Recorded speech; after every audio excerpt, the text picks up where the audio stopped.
ভারত ও শেখ হাসিনাকে উদ্দেশ্য করে প্রধান উপদেষ্টা বলেছেন, ট্রাম্পকে নিয়ে অপপ্রচার চালাতে গিয়েও তারা পারল না। ক্ষমতাচ্যুত আওয়ামী লীগ বাংলাদেশের বিরুদ্ধে অপপ্রচার চালালে অন্তর্বর্তী সরকারের প্রতি আন্তর্জাতিক সমর্থন রয়েছে বলে জানিয়েছেন প্রধান উপদেষ্টা ডক্টর মোহাম্মদ ইউনূস। তিনি বলেছেন, সারা পৃথিবীতে আমাদের একটা বড় রকম সমর্থন গড়ে উঠেছে, যে কারণে অপরপক্ষ সুবিধা করতে পারছে না, পদে পদে ব্যাহত হচ্ছে। বহু গল্প করছে, গল্প টেকাতে পারছে না। শেষমেশ তো ট্রাম্পকে নিয়ে গল্প, সে অপপ্রচার চালাতে গিয়েও পারল না। আজ শনিবার ফরেন সার্ভিস একাডেমিতে জাতীয় ঐক্যমত্য কমিশনের সঙ্গে রাজনৈতিক দলগুলোর সংলাপের সূচনা বক্তব্যে তিনি এসব কথা বলেন।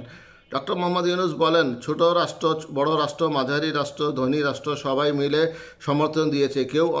কেউ কোনো রকম দ্বিধা করেননি। তাদের ভাষা শুনলে আমি অবাক হই। আমরা যখন বসি, বিস্তারিত জানার আগে বলে আমরা আপনাদের সঙ্গে আছি।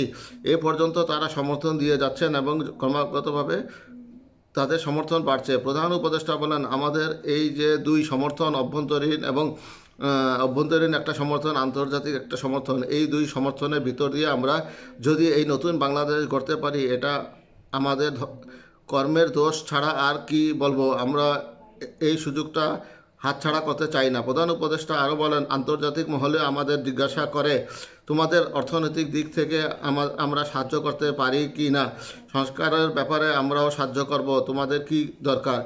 এই জন্য মনে করিয়ে দিই যে তোমাদের একটা সংস্কার দরকার, তা না হলে এই যে পরিবর্তন, এটা টিকিয়ে রাখা যাবে না। আন্তর্জাতিক মহলের সমর্থন, সহযোগিতা ও শুভেচ্ছা আমাদের জন্য একটা মস্ত বড় সম্পদ বলে উল্লেখ করে প্রধান উপদেষ্টা বলেন, আমরা তাদের বলি, আমাদের এই স্বপ্ন, আমরা এই করতে চাই, ওই করতে চাই। তারা বলে, তোমরা করতে পারো, আমাদের কোনো সমস্যা নেই, আমরা তোমাদের সঙ্গে আছি। প্রধান উপদেষ্টা বলেন, এই যে আইন কানুন নীতিমালা বানিয়ে দেব, একবার বানিয়ে দিলে তারপর থেকে চলতে থাকবে। এটা ট্রান্সপারেন্ট খেলা হবে। খেলায় জিতলে কেউ সন্দেহ করবে না, কেউ জিতিয়ে দিয়েছে, এত ট্রান্সপারেন্ট কেউ সন্দেহ করবে না। প্রধান উপদেষ্টা বলেন, এখন যে খেলা চলিতেছে, ঠিক মতো জিতলেও